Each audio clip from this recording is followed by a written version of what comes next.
যুক্তরাষ্ট্রের কুখ্যাত যৌন অপরাধী জেফ্রি অ্যাপস্টেইনের সঙ্গে নাম জড়িয়েছে তিব্বতের বৌদ্ধ ধর্মাবলম্বীদের সর্বোচ্চ ধর্মীয় নেতা দালাই লামার। বিষয়টি নিয়ে রোববার দালাই লামার অফিস জানায়, শান্তিতে নোবেল পাওয়া দালাই লামা কখনোই এপস্টেইনের সঙ্গে সাক্ষাৎ করেনি।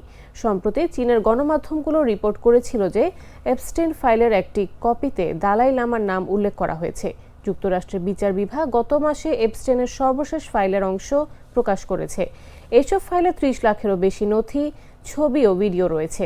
এপস্টেইন ফাইলে দালাই লামার নাম ১৫০-এরও বেশি বার উল্লেখ করা হয়েছে, তবে কোনোবারই তাকে এপস্টেইনের সঙ্গে দেখা বা যোগাযোগের কথা উল্লেখ করা হয়নি। এই বিষয়ে এই ধর্মীয় গুরুর অফিসের বিবৃতিতে বলা হয়েছে, কিছু সাম্প্রতিক মিডিয়া রিপোর্ট ও সোশ্যাল মিডিয়া পোস্ট এপস্টেইনের সঙ্গে দালাই লামাকে সংযুক্ত করার চেষ্টা করছে।